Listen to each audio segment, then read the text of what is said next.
ना पूछो जमाने से कि क्या हमारी कहानी है, ना पूछो जमाने से कि क्या हमारी कहानी है। हमारी पहचान तो इतनी है कि हम हिंदुस्तानी हैं, हमारी पहचान तो इतनी है कि हम हिंदुस्तानी हैं। तो welcome everyone to fun and study with Utkarsh. और आज हम नेशनलिज्म इन इंडिया के बारे में जानने वाले हैं, जो हिस्ट्री का चैप्टर सेकंड रहने वाला है। आज हम इतिहास के हर उस पन्ने को निहारने वाले हैं, इतिहास के हर उस पन्ने को हम देखने वाले हैं जिसके हर एक पन्ने पे हमारे शहीदों के रक्त और लहू की कहानियां लिखी हुई है। यहाँ पे है आज हम जो इंडियन अपना 80 इंडिपेंडेंस डे, अपना 80th इंडिपेंडेंस डे मनाए हैं। अपने लाल किला पे हमने आज आपको तिरंगा फहराया है, हर गली गली हर स्कूल में आपको तिरंगा फहरा है। वो तिरंगे के पीछे की क्या कहानी है, वो 3 रंग से बना तिरंगा ने पता नहीं कितने शहीदों के लहू से रंगा हुआ है एक तरह से, है ना। कैसे हमारे 20-21 साल के नौजवानों ने देश के लिए अपने जान तक को न्यौछावर कर दिया यहाँ पे, और तब जाके हमको ब्रिटिश राज से आपको आजादी मिलती है। यहाँ पे उस आजादी के लिए पता नहीं कितने नौजवानों ने आपको फांसी के फंदे तक को चूम लिया यहाँ पे, जहाँ पे एक ऐसा आपको जो हम लोग का देश का क्रांतिवीर था चंद्रशेखर आजाद, जिसने ब्रिटिश के ऑफिसरों को मारने के बाद एक बुलेट, एक गोली संभाल के रखा कि जब भी मैं मरूंगा तो अपने भारत माँ की जो आपको मिट्टी में जो बने हुए जो गोली है, जो हमारा मेड इन इंडिया गोली है, उससे मरूंगा। और खुद को क्या किया, शूट किया यहाँ पे। और उस मरे हुए डेड बॉडी के पास ब्रिटिश गवर्नमेंट के ऑफिसर आने से भी डरते थे यहाँ पे कि कहीं ये जिंदा तो नहीं यहाँ पे है। मरने के बाद भी जो खौफ बना के रखे उसे एक इंडियन कहते हैं। हम वही इंडियन हैं जो दूसरे देशों में घुस के मारते हैं, जो हमसे लड़ने आते हैं उनको तो मारते ही हैं, लेकिन मारने के बाद भी उनके घर में घुस के मारने का जज्बा रखते हैं। हम वही इंडियन हैं और आज हम इसी के बारे में जानने वाले हैं। ऐसे आप बहुत खुश नसीब हैं कि आपको अपने देश के बारे में जानने को मिलता है। मेरे अनुसार हर इंडियन को अपने देश के बारे में जानना ही चाहिए यहाँ पे कि कैसे आज हम जो आज हम आपको तिरंगा अपना फहरा रहे हैं यहाँ पे, है ना, उस तिरंगे के पीछे की क्या कहानी यहाँ पे है। कैसे आपको इंडियंस ने लगभग 200 सालों तक ब्रिटिश राज से आपको फाइट किया यहाँ पे, और फाइट करने के बाद फाइनली 15 अगस्त 1947, 15 अगस्त 1947 को हम उस ब्रिटिश राज से आजाद होते हैं। और आजादी का जश्न हम आज तक मनाते आ रहे हैं। आज से 80 साल पहले ऐसा क्या हुआ कि इंडिया को आजादी मिली, यहाँ पे कितने वीरों ने अपना जान दिया यहाँ पे, उसकी बारे में हम जानने वाले यहाँ पे हैं, है ना। तो बने रहिएगा मेरे साथ यहाँ पे। अभी हम इस चैप्टर को स्टार्ट करने वाले हैं, सिर्फ एग्जाम पर्पस से नहीं, हर इंडियन को अपने इंडिया के बारे में जानना चाहिए। अगर आप जानेंगे तो आप दूसरों को भी इसके बारे में बताएंगे यहाँ पे कि हाँ, हमारा इंडिया कितना महान था, कितना महान है, और हम इसको महान बनाते रहेंगे यहाँ पे, है ना। ये सब युवा की आपको जिम्मेवारी है, ये मेरी जिम्मेवारी है, ये आपकी जिम्मेवारी यहाँ पे है कि अपने देश के मान और सम्मान के लिए हमको जो करना पड़ेगा हम वो करके दिखाएंगे।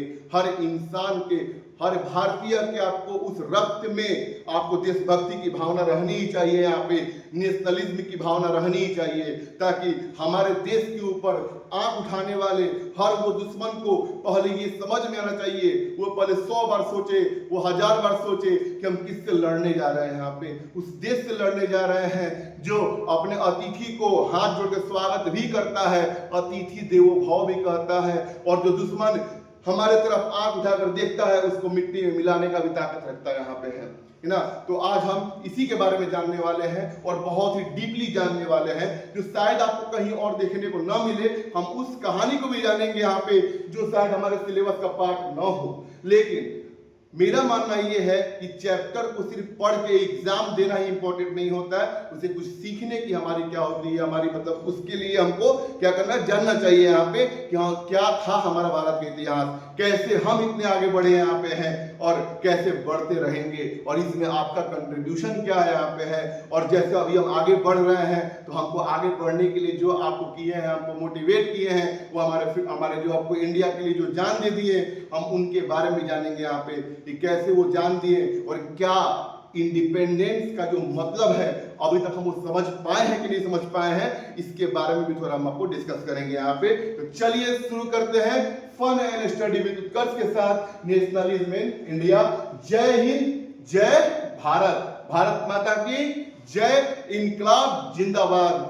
चलिए तो शुरू करते हैं यहाँ पे हम अपना चैप्टर नेशनलिज्म इन इंडिया। यहाँ पे अब देखिए यहाँ पे तो सबसे पहले हमको जानना होगा आपको नेशनलिज्म का मतलब क्या होता है, पैट्रियोटिक फीलिंग क्या होती है, देशभक्ति की भावना क्या होती है यहाँ पे है। तो देखिएगा यहाँ पे इंट्रोडक्शन में मैंने यही इसी के बारे में पहले आपको चर्चा किया यहाँ पे है कि nationalism in India refers to the feeling of unity and love for the nation.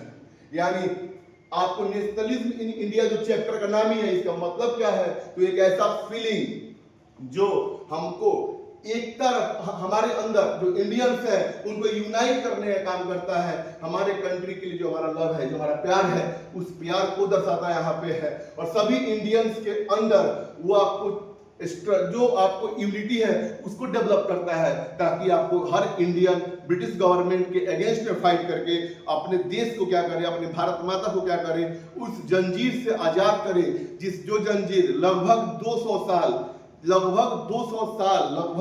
साल से जो हमारे भारत माता के आपको हाथ में बंधी हुई है, उस जंजीर को तोड़ के कैसे हम इसको आजाद कराते हैं, इसी को हम बोलते हैं नेशनलिज्म इन इंडिया बोलते हैं। यहाँ पे हमारे देश में आपको जो आती है पैट्रियोटिक फीलिंग आती है, तो इसका जो स्टार्टिंग जो होता है यहाँ पे है, वो स्टार्टिंग जो होता है वो आपको है फर्स्ट वर्ल्ड वार से। लेकिन इसके पहले हम चाहते हैं कि आप कुछ इसका बैकग्राउंड जान लें। यहाँ पे बैकग्राउंड जानने का मतलब यहाँ पे ये है कि हमारे इंडिया को आजाद कराने में जो दो का इंपॉर्टेंट रोल मानते हैं, रोल तो सबका इंपॉर्टेंट यहाँ पे है, लेकिन इस चैप्टर के पर्सपेक्टिव से जिन दो का इंपॉर्टेंट रोल है पहले हम उसको जानते हैं। एक हमारा होता है इंडियन नेशनल कांग्रेस और एक होते हैं हमारे महात्मा गांधी। इन दो के बारे में, तो इंडियन नेशनल कांग्रेस जो है पहले इसके बारे में जान लेते हैं। यहाँ पे है इंडियन नेशनल कांग्रेस को इस्टेब्लिश किया गया इंडिया में दिसंबर 1885 में।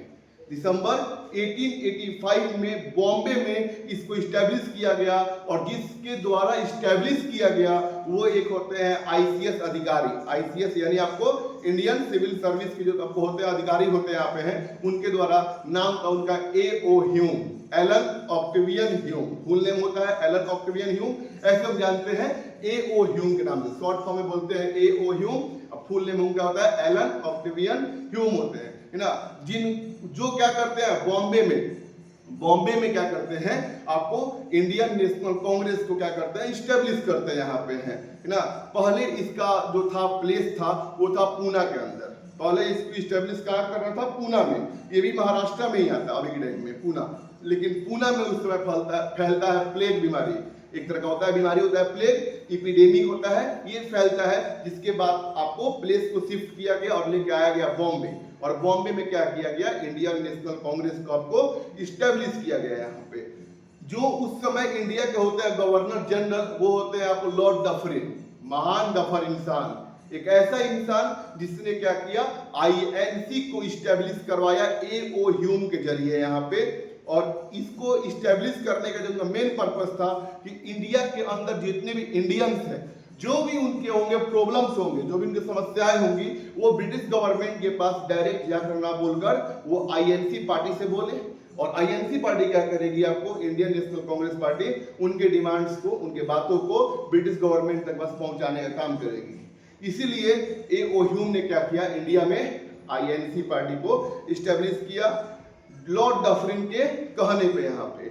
और इसके जो बनते हैं पहले प्रेसिडेंट बनते हैं कांग्रेस पार्टी के, वो बनते हैं W.C. बैनर्जी, व्योमेश चंद्र बनर्जी, W.C. बैनर्जी, यही उसके बनते हैं पहले आपको प्रेसिडेंट बनते हैं, जो कि एक इंडियन थे यहाँ पे, है ना। उनके अकॉर्डिंग, ब्रिटिश गवर्नमेंट के अकॉर्डिंग आईएनसी पार्टी का जो बनेगा प्रेसिडेंट वो एक इंडियन ही होना चाहिए यहाँ पे, और मैक्सिमम टाइम आपको इंडियन ही उसके प्रेसिडेंट बने हैं। हर साल एवरी ईयर आपको आईएनसी पार्टी का एक सेशन होगा, और वो सेशन इंडिया के अलग अलग शहरों में आपको किया तो हो जाएगा यहाँ पे। ये उनका पर्सपेक्टिव रहा, और यही आईएनसी पार्टी आज भी जिंदा है, कांग्रेस पार्टी आज भी जिंदा है। और यही कांग्रेस पार्टी ने आपको 1947 तक आपको क्या किया, ब्रिटिश गवर्नमेंट के अगेंस्ट में आपको एक्शन लिया यहाँ पे, और बोल सकते हैं कि इसका इंपॉर्टेंट कंट्रीब्यूशन रहा है इंडिया देश को आजाद कराने के लिए यहाँ पे। तो ये हमारा पहला हो गया, बैकग्राउंड हो गया। दूसरा बैकग्राउंड हमारे होते हैं महात्मा गांधी। महात्मा गांधी जिनका जन्म होता है 2 अक्टूबर 1869 को, 2 अक्टूबर 1869 को इनका होता है जन्म होता है गुजरात के पोरबंदर नामक जगह पे। गुजरात के पोरबंदर नामक जगह पे इनका होता है जन्म होता है। जिनके घर में इनका जन्म हुआ था, उनकी जो फादर थे वो फादर थे इनके करमचंद्र गांधी, और माता इनकी जो थी, जो इनकी मम्मी थी, वो थी पुतली बाई। उनके घर पे एक बच्चे का जन्म हुआ, नाम था मोहनदास। क्या नाम था? मोहनदास, और फादर के नाम के साथ मोहनदास करमचंद्र गांधी।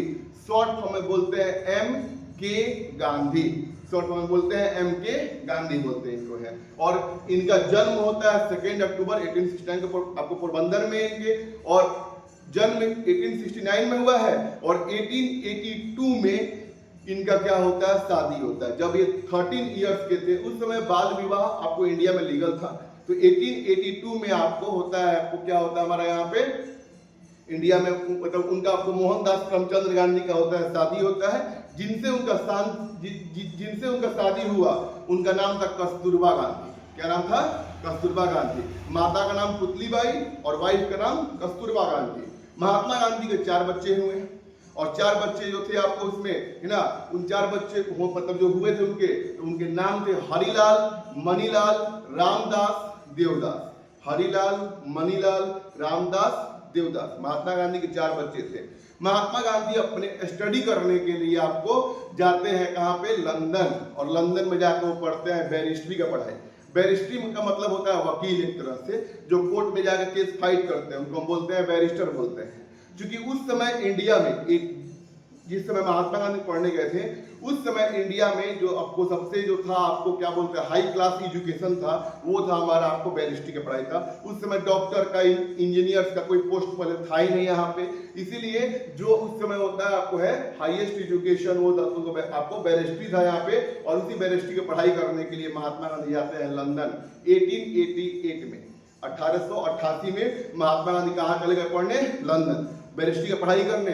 फिर लंदन से जब वापस आपको आते हैं, तो वापस आने के बाद जब केस फाइट करते हैं इंडिया के अंदर, और केस जब फाइट करते हैं यहाँ पे है ना, तो उसी समय उनकी एक मुलाकात होती है एक ऐसे आपको व्यापारी से, जो व्यापारी उस समय आपको था गुजरात का, लेकिन उसका व्यापार था कहाँ पे? साउथ अफ्रीका में, है ना। साउथ अफ्रीका में उनका होता है व्यापार होता है। वो व्यापारी आपको इंडिया में आते हैं। वो व्यापारी कहाँ पे आते हैं? इंडिया में आते हैं। उन व्यापारी का नाम था अब्दुल्ला भाई। अब्दुल्ला भाई, हर गुजराती नाम के आगे लगाते हैं भाई लगाते हैं, तो उनका नाम था अब्दुल्ला भाई। और वो इंडिया में आते हैं और महात्मा गांधी को बोलते हैं कि हमारा एक केस है साउथ अफ्रीका का, और वो केस था बेसिकली आपको प्रॉपर्टी को लेकर, है ना।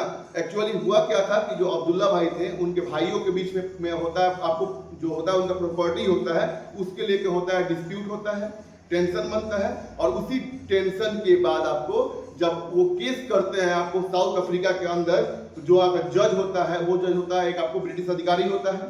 वो जज जो होता है वो होता है ब्रिटेन का। अब्दुल्ला भाई है कहाँ के? गुजरात के। और जो पेपर होते हैं वो होता है आपको लिखा होता है गुजराती में। यहाँ पे जज ने आपको जब पेपर देखा तो गुजराती में लिखा हुआ था, तो जज आपको उस पेपर को समझ नहीं पाता है, तो जज बोलता है अब्दुल्ला भाई को कि किसी ऐसे वकील को लेके आओ जिस वकील को गुजराती आता हो यहाँ पे। तो महात्मा गांधी उस समय आपको गुजरात में ही थे उस समय।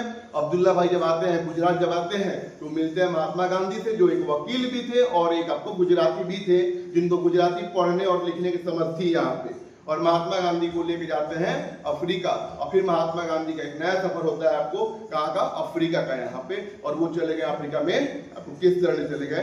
तो ये हमारा है बैकग्राउंड। महात्मा गांधी का जन्म कहाँ पे हुआ, उनका जो फादर थे, जो मदर थी, जो उनकी वाइफ थी, जो उनके बच्चे थे, कब जन्म हुआ, कहाँ जन्म हुआ, कब पढ़ने गए, कहाँ पढ़ने गए, और कहाँ पे जाकर उन्होंने अपना कोर्ट का प्रैक्टिस किया, इन सब के बारे में आपको थोड़ा बेसिक आइडिया हो गया होगा। और इंडियन नेशनल कांग्रेस पार्टी कहाँ फॉर्म हुई, इसके बारे में आपका आइडिया हो चुका है यहाँ पे। तो चलिए अब आते हैं टॉपिक पे यहाँ पे कि आपको बुक में आपको क्या क्या दिया हुआ है यहाँ पे है। तो स्टार्टिंग में बुक में जो किया हुआ है वो किया है the first world war and the growth of nationalism. आपको पता है कि फर्स्ट वर्ल्ड वॉर जो स्टार्ट हुआ था वो 1914 में स्टार्ट हुआ और 1918 तक चला यहाँ पे। इस फर्स्ट वर्ल्ड वॉर में इंडिया हमारा डायरेक्टली पार्टिसिपेट नहीं किया था। आपको पता होगा फर्स्ट वर्ल्ड वॉर में 2 पावर पार्टिसिपेट किए थे, एक अलाइज और एक सेंट्रल। अलाइज में आपको 4 कंट्री थे, बाद में एक कंट्री आकर ज्वाइन किया था अमेरिका, और सेंट्रल पावर में बस आपको होते हैं 3 कंट्री यहाँ पे होते हैं बेसिकली ना। अब इसी वर्ल्ड वॉर में इंडिया पार्टिसिपेट नहीं किया था, लेकिन इंडिया के अंदर उस समय आपको ब्रिटिश गवर्नमेंट का रूल था, तो इंडिया ने उसमें इनडायरेक्टली पार्टिसिपेट किया फर्स्ट वर्ल्ड वॉर में यहाँ पे, और इसका कुछ इफेक्ट पड़ता है वॉर का इंडिया के ऊपर। अब क्या क्या इफेक्ट पड़ता है यहाँ पे है, क्योंकि ब्रिटिश गवर्नमेंट का रूल इंडिया में होता है और वॉर करने के लिए आपको अमाउंट चाहिए होता है, आपको मनी चाहिए होता है ना। तो होता क्या है कि ब्रिटिश गवर्नमेंट क्या करती है, आपको है ब्रिटिश एक्सपेंडिचर इंक्रीज ग्रेटली, यानी जो ब्रिटिश का जो खर्च होता है वो अचानक क्या कर गया, बढ़ गया यहाँ पे। जब ब्रिटिश गवर्नमेंट का जब खर्च बढ़ता है यहाँ पे है, तो क्या करता है ब्रिटिश गवर्नमेंट, उस एक्सपेंडिचर से, उस खर्च से निपटने के लिए, बाहर निकलने के लिए वो टैक्सेस को क्या करते हैं इंडिया में इंक्रीज करते हैं। टैक्स उन्होंने क्या किया, बढ़ा दिया यहाँ पे इंडिया के अंदर। जब इंडिया में जब आपको टैक्स बढ़ता है तो जो प्राइसेस होते हैं इसेंशियल गुड्स के, जो इंपोर्टेंट गुड्स होते हैं, उनका प्राइस भी क्या होता है, इंक्रीज करता है यहाँ पे है, बढ़ जाता है यहाँ पे। फूड ग्रेन के दाम आपको बढ़ गए उस समय, खाना पीने के दाम आपको बढ़ते यहाँ पे है ना। जो विलेजर्स होते हैं उनको फोर्स किया गया कि वो क्या करे, आपको सोल्जर्स को सप्लाई करे फर्स्ट वर्ल्ड वॉर में। वैसे सोल्जर जो ब्रिटिश गवर्नमेंट के लिए फाइट करेंगे आपको फर्स्ट वर्ल्ड वॉर में यहाँ पे, तो ऐसा विलेजर्स को फोर्स किया गया। Many people were recruited into the army, बहुत सारे लोगों को पकड़ के, जो किसान थे, जो आपको छोटे मोटे व्यापारी थे, ट्रेडर्स थे, उनको आपको क्या किया गया, आर्मी के अंदर रिक्रूट किया गया, उनको जॉब दिया गया, और इंडिया से कहां भेज दिया गया, आपको लंदन भेज दिया गया आपको, कि वो लोग क्या करेंगे, वहां से आपको फाइट करेंगे फर्स्ट वर्ल्ड वॉर में ब्रिटिश गवर्नमेंट के लिए। उसी समय क्या होता है कि क्रॉप जो होता है इंडिया में वो फेल करता है यहाँ पे है, जिससे फूड शॉर्टेज आपको देखने को मिलता है इंडिया में। इंडिया में जो होता है क्रॉप वो होता है फेल, और इंडिया में देखने को मिलता है फूड शॉर्टेज यहाँ पे। द इन्फ्लुएंजा एपिडेमिक, और उस समय एक आता है एपिडेमिक आता है, नाम उसका होता है इन्फ्लुएंजा, जिसकी वजह से वाइड स्प्रेड डेथ होती है। लगभग 12 to 13 मिलियन, 12 से 13 मिलियन लोग मरते हैं। लगभग 1 करोड़ 20 लाख से लेकर 1 करोड़ 30 लाख तक लोग उस समय आपको मरते यहाँ पे है ना। और ये आपको होता है इम्पैक्ट। जब एग्जाम में जब क्वेश्चन अगर आता अगर है कि फर्स्ट वर्ल्ड वॉर का क्या इफेक्ट अगर होता है, तो ये आप मैंने 7 पॉइंट लिखे हुए, 7 पॉइंट्स मैंने लिखे हुए, आप 7 पॉइंट में चाहे तो उसको एक्सप्लेन कर सकते हैं यहाँ पे, जिससे आपका आंसर क्या हो जाएगा, बहुत अच्छा बनेगा उस समय। और उस समय जब ये जब चीजें जब हो रही होती है, उसी बीच में महात्मा गांधी इंडिया में आते हैं। महात्मा गांधी इंडिया में आते हैं अपने एक आइडिया के साथ। इस आइडिया को हम बोलते हैं सत्याग्रह। क्या बोलते हैं, सत्याग्रह बोलते हैं। इसी आइडिया के साथ महात्मा गांधी इंडिया में तो आपको आते हैं यहाँ पे है, और महात्मा गांधी लिखा, Mahatma Gandhi return to India from South Africa. Mahatma Gandhi case fight करने कहा गए थे, साउथ अफ्रीका। तो वो साउथ अफ्रीका से इंडिया में आते हैं जनवरी 1915 में। 1915 के जनवरी मंथ में महात्मा गांधी आपको आते हैं, कहां पे, इंडिया में आते हैं। अब इसके बीच का कुछ जो कहानी है ना, अब हम पहले उसको जान लेते हैं यहाँ पे। एक्चुअली हुआ क्या था कि महात्मा गांधी अपने जब केस फाइट करने गए थे आपको अफ्रीका में, तो सबसे पहले महात्मा गांधी ने क्या किया, आपने जब केस फाइट किया तो वहां पे एक आइडिया को लेकर आया। इस आइडिया को हम बोलते हैं सत्याग्रह। उसी आइडिया को हम क्या बोलते हैं, सत्याग्रह बोलते हैं। और सत्याग्रह क्या है हम आगे देखेंगे यहाँ पे। जब महात्मा गांधी साउथ अफ्रीका में अपना केस जब फाइट कर रहे थे, तो इंडिया के एक होते हैं आप फ्रीडम फाइटर, नाम का उनका गोपाल कृष्ण गोखले, जो महात्मा गांधी के होते हैं पॉलिटिकल गुरु होते हैं। गोपाल कृष्ण गोखले कौन होते हैं, महात्मा गांधी के पॉलिटिकल गुरु होते हैं, यहाँ पे राजनीतिक गुरु बोलते हैं, जो पॉलिटिक्स सिखाते एक तरह से महात्मा गांधी को, इसीलिए उनको बोला गया political Guru of Mahatma Gandhi, Gopal Krishna Gokhale को। वो महात्मा गांधी को साउथ अफ्रीका में केस फाइट करते हुए देखे हुए थे। जब महात्मा गांधी इंडिया में आते हैं तो महात्मा गांधी का बड़ी इच्छा होती है कि जब मैंने आपको सत्याग्रह किया था आपको साउथ अफ्रीका में, वैसे ही मैं चाहता हूं कि इंडिया में आपको अपना मूवमेंट करूं ब्रिटिश गवर्नमेंट के अगेंस्ट में। लेकिन होता क्या है, यहाँ सीन यहाँ पे है कि महात्मा गांधी जब इंडिया में आते हैं तो गोपाल कृष्ण गोखले उनको मोटिवेट करते हैं कि आपको अगर कांग्रेस पार्टी ज्वाइन करना है तो पार्टी ज्वाइन करने के से पहले आपको 1 साल तक कम से कम पूरा इंडिया घूमना होगा। यहाँ पे 1 साल तक पहले पूरा इंडिया घूमिए यहाँ पे, उसके बाद तो देखिए कि क्या यहाँ की समस्या है, और उसके बाद आपको कांग्रेस पार्टी ज्वाइन किया जाता है, जो ज्वाइन आपको कराया जाएगा। यहाँ पे महात्मा गांधी गोपाल कृष्ण गोखले की बात सुनते हैं और 1 साल तक इंडिया का भ्रमण करते हैं, इंडिया घूमते यहाँ पे हैं। और घूमने के बाद 1916 में 1915 में आए हैं, और 1916 में क्या करते हैं महात्मा गांधी, आपको कांग्रेस पार्टी को ज्वाइन करते हैं लखनऊ सेशन में। जब कांग्रेस पार्टी का एक सेशन होता है लखनऊ में, उसी समय महात्मा गांधी क्या करते हैं इसमें है कि आपको इस कांग्रेस पार्टी को आपको क्या किया, उन्होंने आपको ज्वाइन कर लिया यहाँ पे, है ना। और ज्वाइन करने के बाद महात्मा गांधी, देखिए यहाँ पे दिया है, ही इंट्रोड्यूस्ड द मेथड ऑफ सत्याग्रह। और महात्मा गांधी ने एक आइडिया दिया, इस आइडिया को बोला गया सत्याग्रह। सत्याग्रह का मतलब क्या होता है, तो सत्याग्रह का मतलब होता है force of truth and non violence, सच्चाई के बल पे और नॉन वायलेंस के बल पे किसी भी मूवमेंट को जीता जा सकता है। सच्चाई का मतलब कुछ भी मूवमेंट करना है, उसमें झूठ नहीं बोलना है, और नॉन वायलेंस का मतलब कि किसी के ऊपर एक थप्पड़ भी नहीं लगाना है, यहाँ पे मारना पीटना बिल्कुल नहीं यहाँ पे है, पीसफुल अपना मूवमेंट करना है। इसी को हम बोलते हैं सत्याग्रह बोलते हैं यहाँ पे है।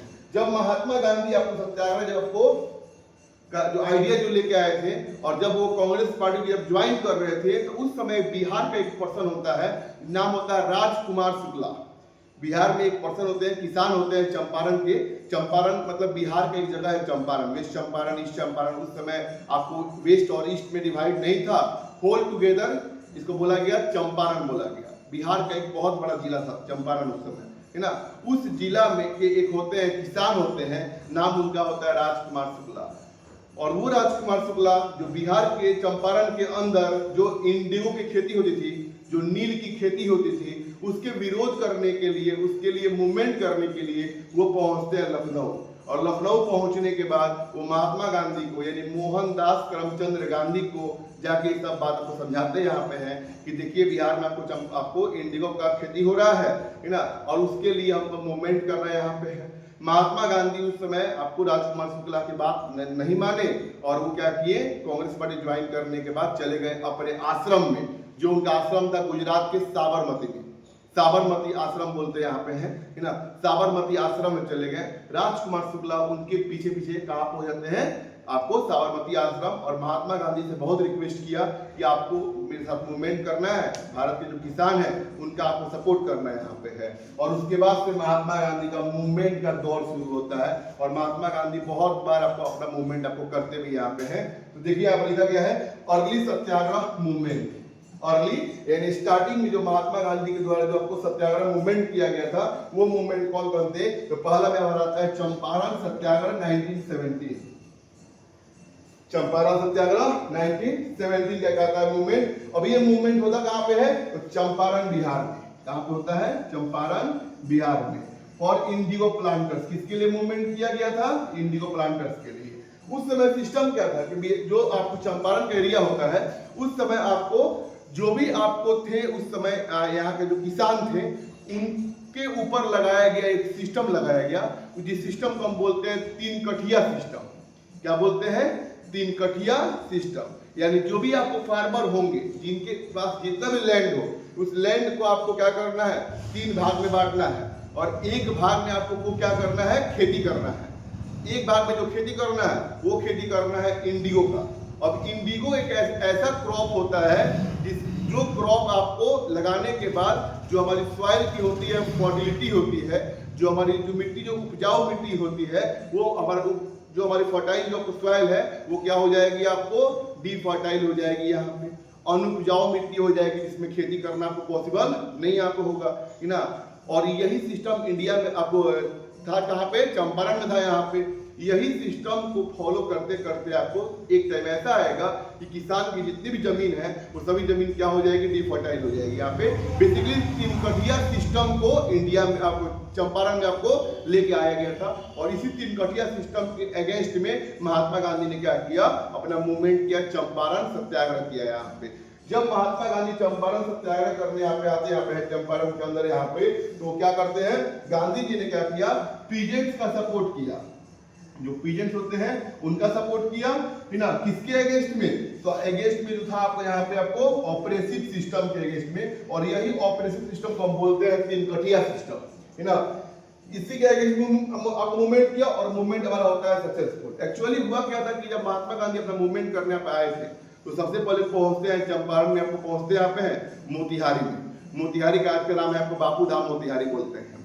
मोतिहारी पहुंचे और पूरा चंपारण में क्या किया, अपना भ्रमण किया, और भ्रमण करने के बाद अपना एक आश्रम बनाया यहाँ पे। इस आश्रम को हम बोलते हैं चंपारण के अंदर भिदियरवा आश्रम, जो आपको नेपाल का जो आपको बॉर्डर है उसके पास के एरिया आपको पड़ता है, भिदियरवा आश्रम आता है। उसी आश्रम में महात्मा गांधी जाते हैं और लोग जितने किसान होते हैं उनको मोटिवेट करते हैं और उनको सत्याग्रह के आइडिया को आपको समझाते हैं वहां पे कि आपको सत्याग्रह का मतलब क्या होता है। यहाँ पे है सभी किसान उनकी बातों को समझते हैं। ये बात आइडिया लगता है जो डीएम होते हैं उनको, जो उस समय हमारे एरिया चंपारण के जो डीएम थे उनको आइडिया लगता है। और उस डीएम ने क्या किया, महात्मा गांधी को रोकने के लिए उनके ऊपर आपको करते हैं कानूनी कार्रवाई।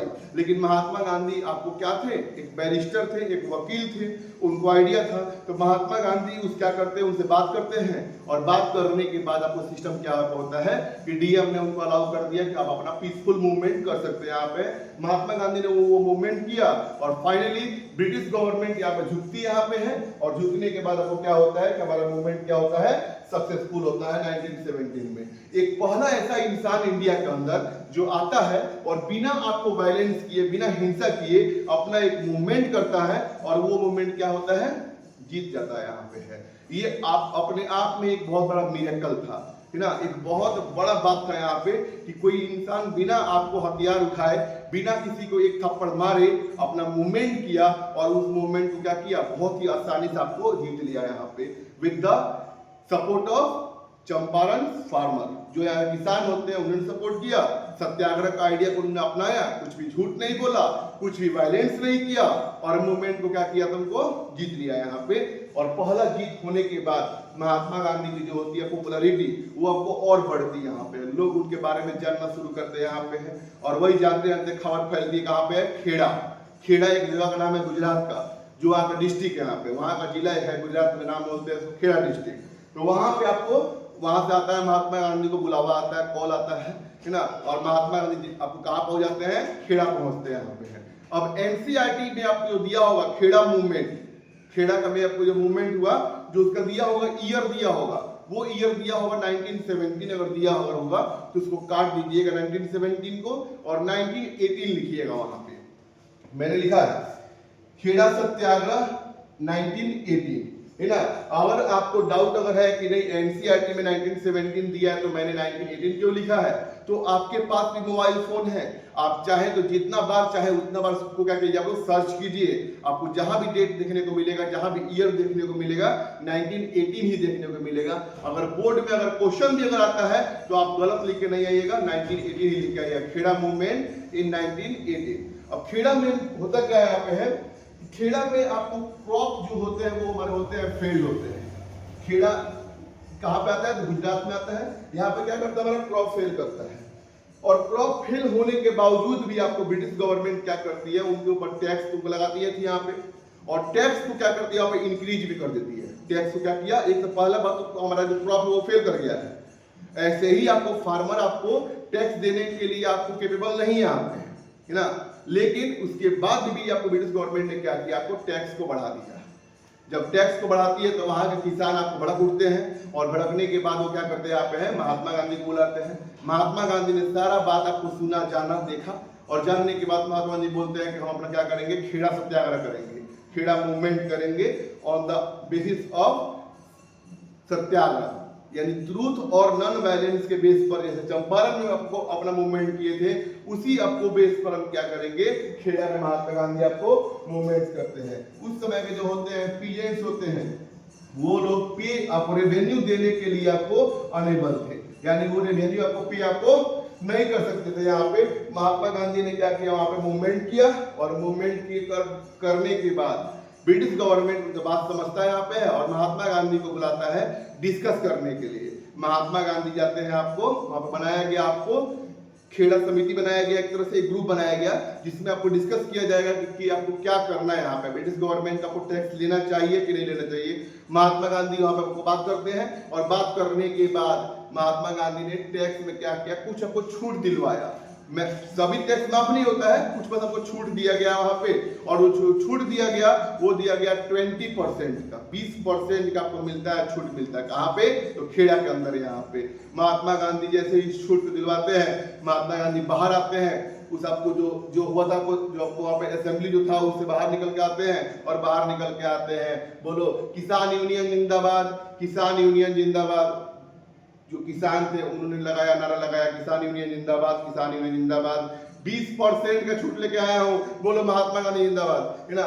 लोगों ने बोला क्या बोले हैं, महात्मा गांधी जिंदाबाद। नहीं नहीं, उसके पहले क्या बोले हैं, तो बोले कि 20%। अरे महात्मा गांधी, पूरा लेके आना था ना आपको, पूरा छूट चाहिए था हम लोग यहाँ पे। महात्मा गांधी बोले कि सुनो पहले मेरी बात, कौन जीता है, तो जीते तो हम ही यहाँ पे हैं, कुछ ना कुछ छूट मिला ना। पैसा क्या है यार, पैसा तो हाथों की मैल है, आज भी कमा लेंगे कल भी कमा लेंगे। यहाँ पे आज गवाए भी अगर है तो कोई बात नहीं है, कल डबल कमाएंगे यहाँ पे। अभी इंपॉर्टेंट ये है कि ब्रिटिश गवर्नमेंट ने आपका बात माना है और कुछ आपको छूट दिया यहाँ पे। तो महात्मा गांधी ने क्या किया, उसमें आपको छूट दिलवाया। गांधी सपोर्टेड दिया demand to relaxation of revenue collection, यानी जो भी आपको टैक्स था उस पर महात्मा गांधी ने क्या किया, आपको छूट दिलवा दिया।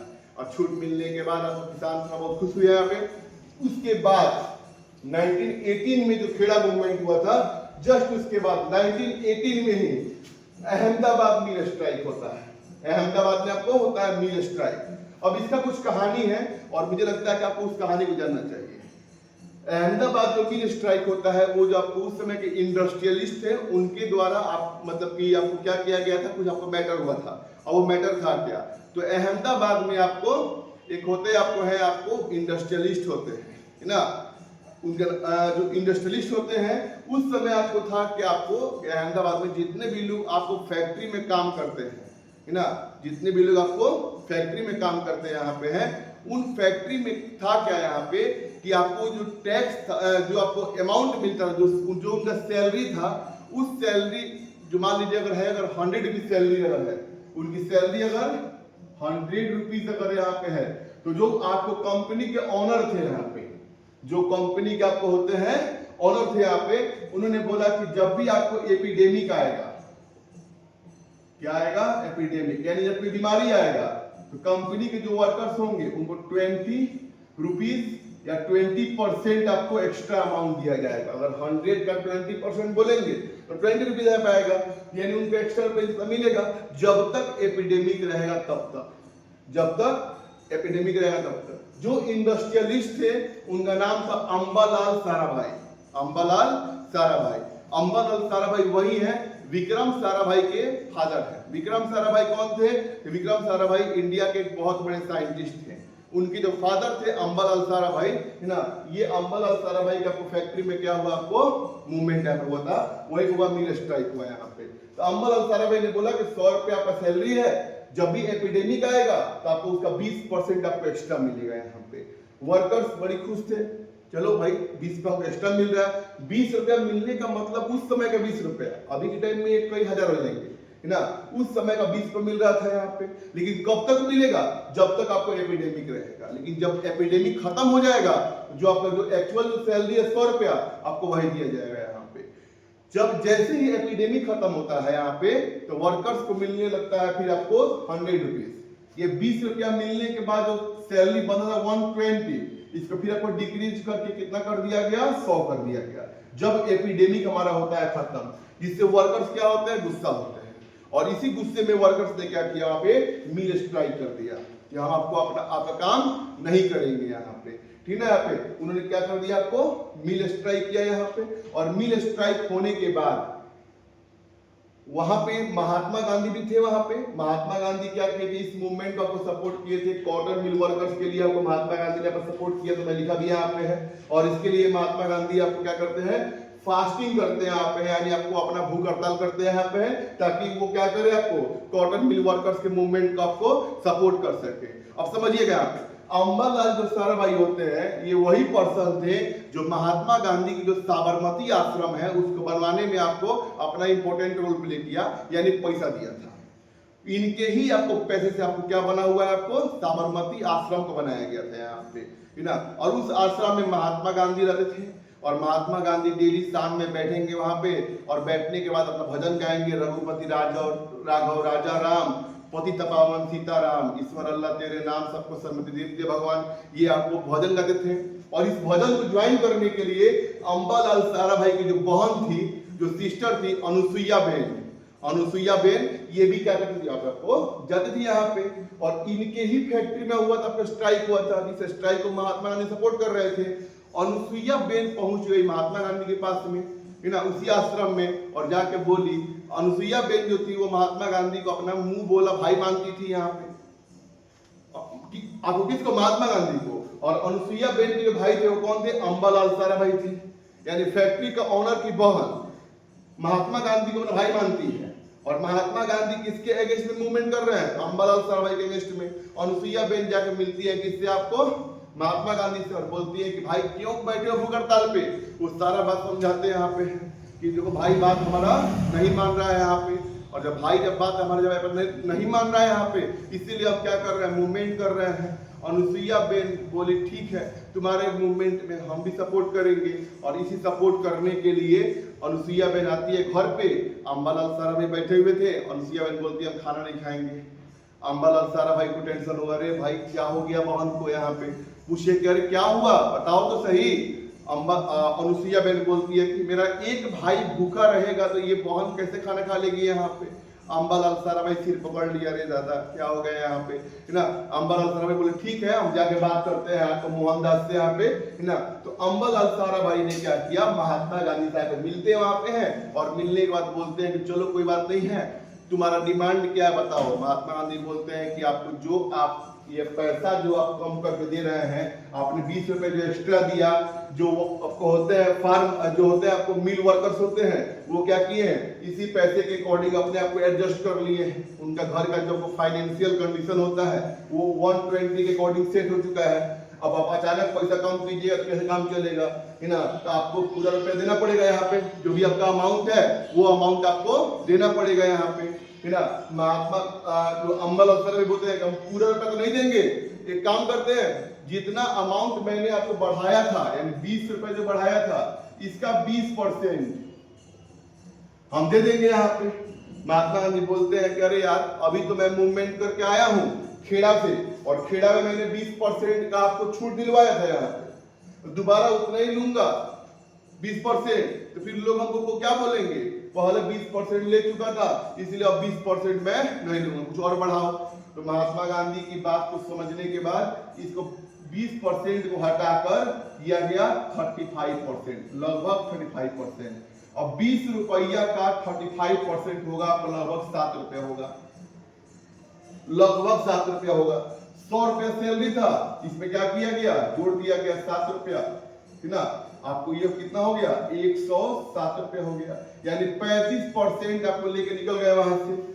महात्मा गांधी ने सत्याग्रह के थ्रू फास्टिंग किया और मूवमेंट सपोर्ट आपको मूवमेंट में पार्टिसिपेट किया, और 35% महात्मा गांधी फिर आते हैं बात करने के बाद बाहर, और वर्कर से बोलते हैं स्ट्राइक खत्म करो, बोलो मजदूर यूनियन जिंदाबाद। मजदूर बोलते हैं मजदूर यूनियन जिंदाबाद, बोलो महात्मा गांधी जिंदाबाद, महात्मा गांधी जिंदाबाद। यहाँ पे 35% लेके आया हूँ, बोलो मजदूर यूनियन जिंदाबाद। फिर किसान जो होते हैं मिल वर्कर्स होते हैं बोलते हैं क्या बोले, फिर दोबारा बोलिए, तो क्या बोले, यही ना बोले मजदूर यूनियन जिंदाबाद, नहीं उसके पहले क्या बोले 35% लेके आया।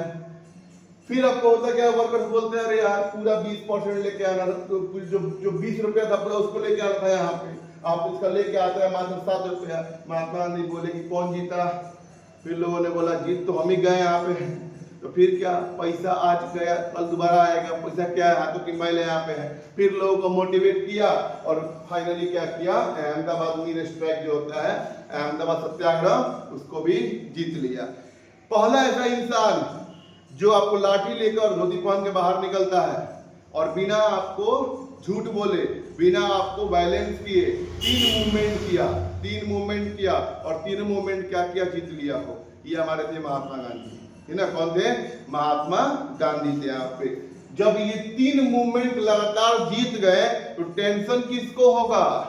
एक ऐसा इंसान जो इंडिया में जहां जहां मूवमेंट कर रहा है वहां मूवमेंट तुमको लगातार जीते जा रहा है, तो टेंशन किसका बढ़ेगा? बीपी किसका बढ़ेगा? तो बीपी बढ़ेगा किसका आपको? तो बीपी बढ़ेगा ब्रिटिश गवर्नमेंट का। यहाँ पे उसको लगेगा कि ये इंसान को रोकना बहुत जरूरी है, अगर ये ऐसे आगे बढ़ता रहा तो आज आपको मिल वर्कर्स के अगेंस्ट में स्ट्राइक किया है यहाँ पे। उसके पहले आपको जो पीजेंट्स है उनके लिए आपको क्या करता है? हड़ताल करता है यहाँ पे है। उसके पहले आपको चंपारण में हड़ताल करता है यहाँ पे। जब ये लगातार जीतते रहेगा यहाँ पे तो क्या करेगा? एक दिन आपको इंडिया से ब्रिटिश गवर्नमेंट को ही आप उड़ा देगा यहाँ पे, है ना। जब टेंशन बढ़ती है तो रॉलेट एक्ट, है ना, ये आपको ब्रिटिश गवर्नमेंट ने क्या किया? पास कर दिया 1919 में, है ना, 1919 में। अब देखिएगा ना, ईयर में डाउट में नहीं आना है, तो ईयर जो दिए हुए हैं आप ऐसे डाउट में नहीं आना है। 1915 में महात्मा गांधी इंडिया में आते हैं, 1916 में कांग्रेस पार्टी ज्वाइन करते हैं, 1917 में चंपारण सत्याग्रह, 1918 में खेड़ा, फिर 1918 में अहमदाबाद। 19 ये ईयर लगातार चल रहा है। फिर 1919 में हमारा आता है क्या? Rowlatt act. रॉलेट एक्ट को महात्मा गांधी के द्वारा, महात्मा गांधी ने इस रॉलेट एक्ट को बोला था आपको ब्लैक एक्ट, काला कानून। महात्मा गांधी ने रॉलेट एक्ट को क्या बोला था? काला कानून। 1919 में ब्रिटिश गवर्नमेंट ने क्या किया? रॉलेट एक्ट को पास कर दिया। रॉलेट एक्ट जैसे पास तुमको होता है, इसमें होते क्या है रॉलेट एक्ट में? तो it allowed the government to arrest people without trial, यानी बिना आपको किसी कोर्ट कार्रवाई के, किसी भी पर्सन में बस अगर मुझे कोई डाउट अगर हो जाएगा कि ये पर्सन हमारा मूवमेंट कर सकता है, कोई पर्सन जैसे मैं ही मान लो बाहर जा रहा हूँ घूमने फिरने और कोई आपको आता है ब्रिटिश का, कोई आता है आपको सैनिक आता है, पुलिस वाला आता है और उसको लगता है कि मैं अगर मूवमेंटर हूँ, मैं क्रांतिकारी हूँ, मैं मूवमेंट कर सकता हूँ, हमको अरेस्ट कर लिया जाएगा। और अरेस्ट करने के बाद 2 साल के लिए हमको जेल में डाल दिया जाएगा बिना कोर्ट में ले गए। यानी कोर्ट में प्रूफ नहीं हुआ कि मैं आपको क्रांतिकारी हूँ कि नहीं हूँ, है ना, लेकिन मुझे क्या कर लिया जाएगा? अरेस्ट कर लिया जाएगा 2 साल के लिए यहाँ पे।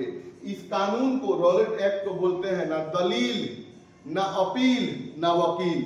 ना ही हम कोर्ट में आपको मतलब अपील कर सकते हैं, ना ही वकील रख सकते हैं और ना ही दलील कर सकते हैं, यानी बात विचार। इसको बोला गया ना अपील, ना दलील, ना वकील। इसी को महात्मा गांधी ने क्या बोल दिया?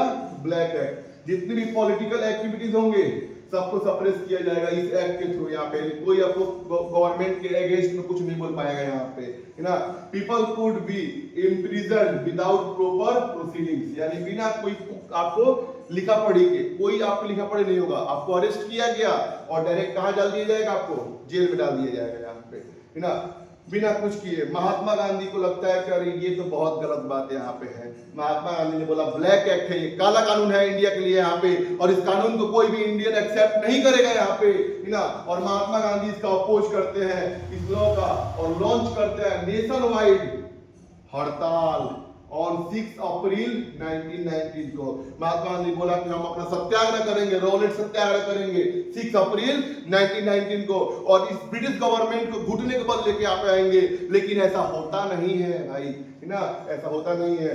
6 अप्रैल को ये किया गया और उसके बाद जो टॉपिक आता है वो जालियांवाला बाग मामले का, समझिएगा। ऑन 10 अप्रैल 1919 को, 10 अप्रैल 1919 को, है ना, अमृत जो वो होता है, जगह होता है अमृतसर पंजाब के अंदर, वहां पर जो पुलिस होता है उन्होंने क्या कर दिया? अटैक कर दिया। पुलिस ने क्या कर दिया? अटैक कर दिया। पीसफुल प्रोसेशन, है ना, पीसफुल मतलब कि आपको हम शांति पूर्वक जा रहे हैं, बस हमारी मांग पूरी करो, हमारी मांग पूरी करो। पुलिस आती है और क्या करती है? अटैक करती है। हम फायर कर दिया यहाँ पे, है ना, लोगों को मार दिया गया यहाँ पे, है ना। अब लोग का गुस्सा और फूटेगा यहाँ पे। भाई एक तो हम शांतिपूर्वक अपना मूवमेंट कर रहे हैं, रॉलेट सत्याग्रह कर रहे हैं, और ऊपर से पुलिस हमको मार भी रही यहाँ पे है ना। अब जो ब्रिटिश गवर्नमेंट होता है उनके मन में आपको हो गया, डर हो गया कि अगर ऐसे ही अगर लोग मूवमेंट करते रहे तो क्या होगा? फिर लोग मूवमेंट करेंगे तो ये एक छोटा सा मूवमेंट बहुत बड़ा मूवमेंट बढ़ेगा यहाँ पे। तो इस चीज को रोकने के लिए मार्शल लॉ को इंपोज किया गया। क्या इंपोज किया गया? मार्शल लॉ को। कहां पे? तो अमृतसर में। और इस मार्शल लॉ को जिनको बनाया गया, हेड बनाया गया, तो lead by General Dyer. General Dyer, ये पर्सन जो थे जनरल डायर है ना, इन्हीं के द्वारा लीड किया गया मार्शल लॉ को। मार्शल लॉ का मतलब क्या होता है कि कोई भी आपको चौक, जिस एरिया में मार्शल लॉ लगेगा उस एरिया में आपको कोई भी आपको 4 लोग से ज्यादा लोग आपको एक जगह खड़ा नहीं होंगे, गैदर नहीं होंगे। इसको पहले इंडिया में बोला गया धारा 144 आर्टिकल 144 है ना, उसी को बोलते हैं मार्शल लॉ बोलते हैं यहाँ पे है। और लेकिन मार्शल लॉ जब इम्पोज जब होता है तो उसके पहले कुछ आपको होती है, नियम होते हैं। जैसे कि मान लीजिए कि अगर जिस एरिया से मैं बिलोंग करता हूँ उस एरिया में मार्शल लॉ लग गया है और हमको पता नहीं है, हम क्या करते हैं, अपने दोस्त लोगों को फोन करते हैं, आइए लोग चलते हैं, घूमने चलते हैं कहीं है। हम लोग 5-10 आदमी होते हैं साथ में और निकलते हैं, घूमने निकलते हैं और पुलिस हमको अरेस्ट कर लेती है। इस एरिया में लगाया मार्शल लॉ लगा हुआ है, या फिर अरेस्ट करती है या फिर डायरेक्ट हमको शूट कर देती है। ये सीन होता है आपको इंडिया के अंदर लगा दिया गया मार्शल लॉ, किसके द्वारा है ना, ब्रिटिश गवर्नमेंट के द्वारा। और इसके जो लीड करते हैं वो कौन करते हैं, जनरल डायर। कहां पे, तो अमृतसर पंजाब में। कब लगाया गया, तो 10 अप्रैल 1919 को। कब लगाया गया, 10 अप्रैल 1919 को अमृतसर में लगाया गया आपको है ना। और इसके बाद after 3 days after imposing the martial law, 3 दिन के बाद 13 अप्रैल 1919। अब समझिएगा बाबू, यहाँ होता क्या है ना, ये जो जालियांवाला बाग मैसेकर है ना, ये आपको आज भी इंडियन याद रखते हैं, खासकर अमृतसर के लोग आज भी इस इंसिडेंट को भूले नहीं यहाँ पे है। या फिर कोई भी इंडियन इस इंसिडेंट को भी आपको भूल भी नहीं सकता है। इस घटना को भूलना बहुत मुश्किल है यहाँ पे। जालियांवाला बाग एक बहुत बड़ा पार्क होता है ना, और इस पार्क के अंदर लगा होता है मेला है ना। पंजाब का एक फेस्टिवल होता है, बोलते हैं बैसाखी। बैसाखी एक फेस्टिवल होता है, जब क्रॉप कटता है ना, आपको जब फसल जब कटता है तो उस फसल के कटने के बाद लोग अपना एक फेस्टिवल मनाते हैं, बोलते हैं बैसाखी बोलते हैं यहाँ पे है ना। उस बैसाखी फेस्टिवल को मनाने के लिए जालियांवाला बाग में आप लोग क्या होते हैं, जमा होते हैं 13 अप्रैल 1919 को। और इसके 3 दिन पहले आपको मार्शल लॉ लगा हुआ है, लेकिन पुलिस ने अभी तक किसी को इन्फॉर्म भी नहीं किया कि अपने घर में रहो, घर से बाहर नहीं निकलना है। घर से बाहर निकलोगे तो मारे जाओगे यहाँ पे, या फिर अरेस्ट कर लिए जाओगे, या फिर मार दिए जाओगे यहाँ पे। पुलिस ने किसी से भी आपको अपील नहीं की है घर में रहने के लिए। 13 अप्रैल की सुबह में आपको लोग अब जो होते हैं अमृतसर के, वो बड़ी आपको अच्छे से, छोटे बच्चे, औरतें, बूढ़े, नौजवान सब क्या करते हैं, अच्छे से आपको पहनते हैं, कपड़े पहनते हैं और मेला को ज्वाइन करने के लिए सब बढ़ते हैं जालियांवाला बाग की तरफ। लोगों का हुजूम आता है यहाँ पे, बहुत सारे मास पीपल, तुमको कई हजार लोग वहां पहुंचते वहां पे है ना। और वो पहुंचते वहां पे है अपना फेस्टिवल एंजॉय करने के लिए। जब वो अपना फेस्टिवल एंजॉय करते हैं तो उसमें कुछ लोग ऐसे भी होते हैं जो इस बात का डिस्कस करने पहुंचते वहां पे हैं उस आपको खाली फील्ड में कि आपको अगला मूवमेंट हमको क्या करना है यहाँ पे है। यानी 2 बात यहाँ पे है, कुछ लोग आपको अपना फेस्टिवल एंजॉय करने गए हुए हैं और कुछ ऐसे लोग होते हैं जो आपको फर्दर मूवमेंट क्या करना है इसके बारे में आपको डिस्कस करने गए होते हैं यहाँ पे है ना। पुलिस वहां पे होती है, जालियांवाला बाग के बाहर उनका थाना होता है, अमृतसर थाना है ना। वहां के पुलिस देखती है लोग जा रहे हैं, लेकिन किसी को रोका नहीं गया वहां पे। क्या ऐसा लगता है कि ये मतलब ऐसे ही अफवाह इंसिडेंट हुआ है? सब सोची समझी साजिश होती है जनरल डायर की। यहाँ पे लोगों से उस पुलिस बोलती ना कि आपको नहीं जाना है मेला में, आपको लगा हुआ है इस एरिया में मार्शल लॉ लगा हुआ है, जमा नहीं होना है, लेकिन पुलिस ने लोगों को इन्फॉर्म तक नहीं किया। यहाँ पे ये सीन यहाँ पे होता है। छोटे बच्चे आपको है ना, आपको हाथ में आपको बांसुरी लेकर, आपको खिलौने लेकर सब वहां से आपको जाते हैं, जाके एंजॉय करते हैं वहां पे हैं। तब तक जनरल डायर को कोई इंडिया का ही पर्सन क्या करता है, इन्फॉर्म करता है यहाँ पे कि लोग मेला में पूरा जमे हो चुके हैं, अब आप आ सकते हैं यहाँ पे हैं। जनरल डायर अपने टैंक को लेकर, पुलिस लेकर और पहुंचता है आपको कहाँ पे, आपको जालियांवाला बाग के बाहर। क्योंकि जालियांवाला बाग का जो एरिया होता है वो जो उसकी गली होती है जाने के लिए आपको फील्ड में उधर पतली होती है। टैंक को बाहर रखकर और पुलिस अपना मार्च करते हुए आपको क्या होती है, इंटर करती है वहां पे हाथ में गन लिए हुए और लेफ्ट राइट लेफ्ट का आपको ऐसे करते हुए पहुंचती है। जनरल डायर खड़ा होता है यहाँ पे है, सामने आपको लोगों का हुजूम होता है यहाँ पे है और जनरल डायर बोलता है आपको टेक चार्ज। सब आपको क्या करते हैं, आपको है गन अपने कपड़ा तैयार यहाँ पे होते हैं यहाँ पे है और जनरल डायर बोलता है फायर। फायरिंग शुरू होती है वहां पे। जब फायरिंग जब शुरू होती है, लोग जो मेला में गए थे उस समय लोगों को ये समझ में नहीं आता हो क्या रहा है यहाँ पे है। जैसे बोलता है फायर, आपको लोग लगते हैं भागने। गूस बम आ रहा है मेरे बॉडी में, पूरा बॉडी में सिहरन आ रही है। उस समय को इमेजिन कर पाना आपको, जो लोग मर रहे होंगे, सामने से गोलियां आ रही है, भागने का कोई जगह नहीं है। जालियांवाला बाग में बस एक ही इंट्रेंस होता है जाने का, लंबी लंबी दीवारें होती हैं, भागना पॉसिबल नहीं होता है। कोई माँ अपने बच्चे को लेकर भाग रही है यहाँ पे है, कोई पिता आपको देख रहा है कि मेरा परिवार कहाँ है, ढूंढ रहे हैं। बूढ़े लोग जो होते हैं वो सोचते हैं हम कैसे भागे यहाँ पे, है ना। सब जाते हैं दीवार के पास में कि दीवार फान ले, लेकिन दीवार की हाइट लंबी होती है और लोग बच नहीं पाते हैं। दीवारों के ऊपर फाइट किया गया, आपको फायरिंग किया गया यहाँ पे। जान बचाने के चक्कर में उस जालियांवाला बाग के बीचों बीच आपको होता है कुआं होता है। लोग गोली से बचने के लिए क्या करते हैं, कुआं में कूद जाते हैं। पहले 5 कूदे, उसके ऊपर से 10 और कूद गए, फिर 5 और कूद गए, फिर 10 और कूद गए। लोग दब के उस कुआं में क्या किए, मर गए। ये सीन होता है जालियांवाला बाग में आपको। और हमारा जो न्यूज़पेपर है उस समय का और जो ब्रिटिश गवर्नमेंट है, दोनों का आता है, डाटा आता है।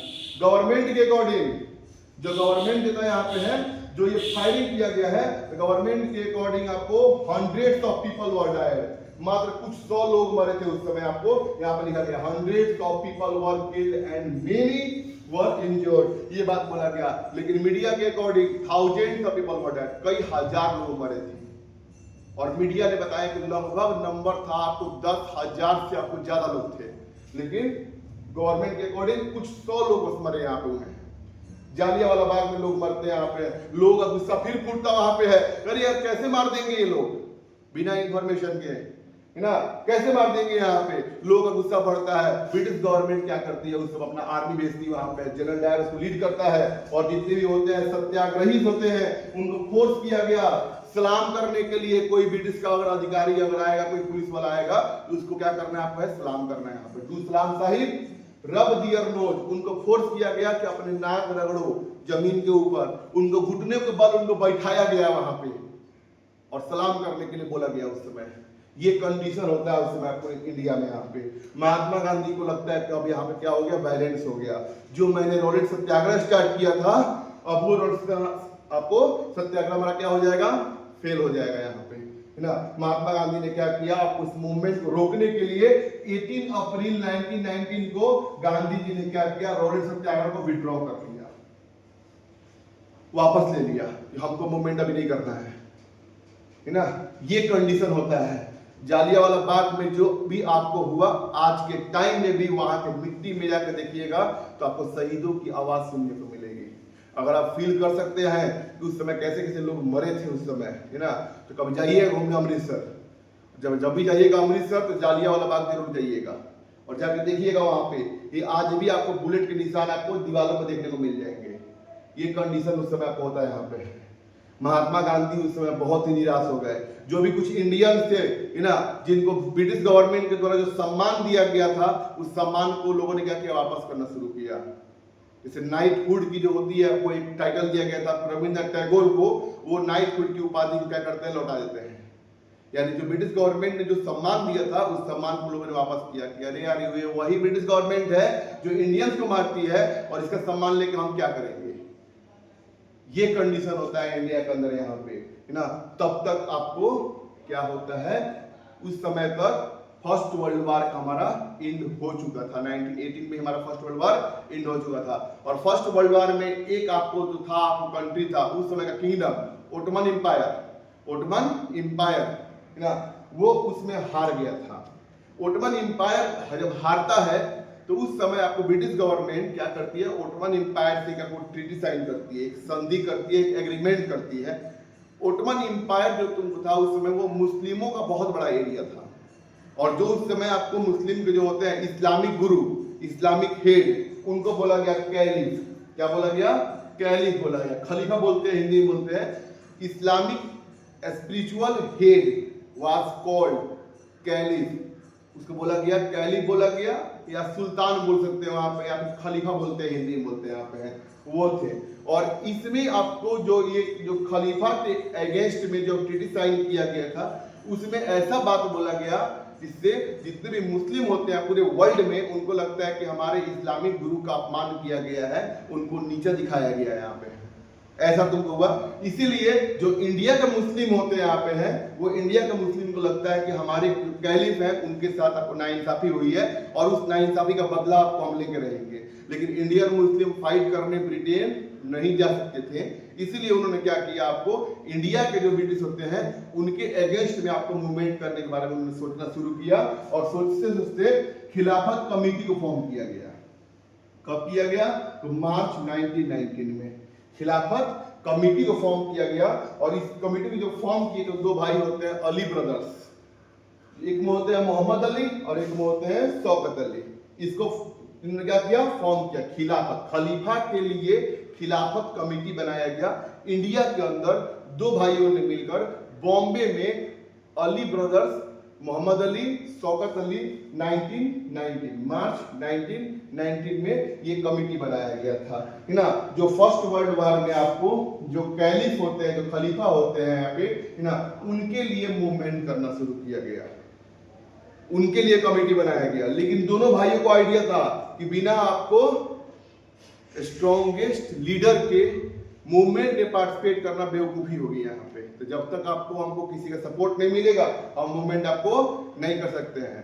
उस समय मुस्लिम, इंडिया के मुस्लिम भी आपको ब्रिटिश गवर्नमेंट के अगेंस्ट में थे और इंडिया के जो हिंदू होते हैं, जो सिख होते हैं, वो भी आपको ब्रिटिश गवर्नमेंट के अगेंस्ट में थे। और महात्मा गांधी को लगता है कि ये हमारी बेस्ट अपॉर्चुनिटी है हिंदू मुस्लिम को एक लाने की यहाँ पे। इसके बाद महात्मा गांधी अपने एक बहुत बड़ा मूवमेंट लॉन्च करने वाले यहाँ पे, जो चैप्टर का इंपॉर्टेंट पार्ट भी रहने वाला यहाँ पे है ना। अब इसके बाद क्या होता है, महात्मा गांधी अपना मूवमेंट लॉन्च करेंगे। क्या खिलाफत जो मूवमेंट है उसको साथ में लेके करेंगे या फिर उसको छोड़ के करेंगे यहाँ पे, और उसमें कैसे कैसे मूवमेंट किया गया, कहाँ कहाँ मूवमेंट किया गया और क्या वो मूवमेंट पास होता है कि फेल होता है, ये हम जानेंगे आपको अगले वीडियो में। क्योंकि इस वीडियो में इतना सारा चीज हो चुका है यहाँ पे है, अगर इसको अगर समझ में अगर आ गया तो पहले इतना रख लीजिए दिमाग में अपने यहाँ पे। इसके बाद जो आने वाला है वो बस हमारा दो मूवमेंट आपको इंपॉर्टेंट जो हमारा इस चैप्टर का है, वो एक है जो भी है मूवमेंट, उसको हम अगले वीडियो में आपको डिस्कस करने वाले हैं यहाँ पे है। फिलहाल तब तक के लिए आप क्या करेंगे, इसको आपको नोट्स बना लेंगे यहाँ पे, समझ लेंगे अच्छे से यहाँ पे, और जो भी डाउट्स होगा उसको कमेंट बॉक्स में आपको ड्रॉप कर देना है यहाँ पे। कुछ भी अगर डाउट अगर होता है आप इंस्टेंट कमेंट बॉक्स में डालिएगा, मैं उसको आपको सॉल्व करूंगा वहां पे आके, है ना। अगर चैप्टर अगर अच्छी लगी अगर है, समझ में अगर आया है, ठीक ना, तो जरूर इसको अपने दोस्तों के साथ शेयर करें ताकि वो भी इस सबको भारत की जो इतिहास की जो जर्नी है उसको लोग देखें और समझे। यहाँ पे कुछ भी डाउट होगा तो क्या करना है, कमेंट बॉक्स में, और वीडियो को लाइक करना ना भूलें। अगर वीडियो अगर अच्छी लगती है अगर है उसको लाइक करें यहाँ पे, चैनल को मेरा बस आपको सब्सक्राइब कर ले यहाँ पे, ताकि आपको आने वाले वीडियोस आपको लगातार आपको मिलते रहे। और नेक्स्ट वीडियो में हम इसका आगे का मूवमेंट क्या होता है इसके बारे में डिस्कस करने वाले हैं, है ना। और ऐसे ही अपने अंदर उस जुनून को बनाए रखना, जिस व्यक्ति के जुनून को बनाए रखना यहाँ पे, है ना। आजादी का वो क्या आपको दौर था उसको समझने के लिए, कैसे हमको आजादी मिली, है ना, उसके लिए आपको हमारे चैनल पे आपको बने रहना होगा यहाँ पे, है ना। तब तक के लिए मिलते हैं नेक्स्ट वीडियो में। जय हिंद, जय भारत।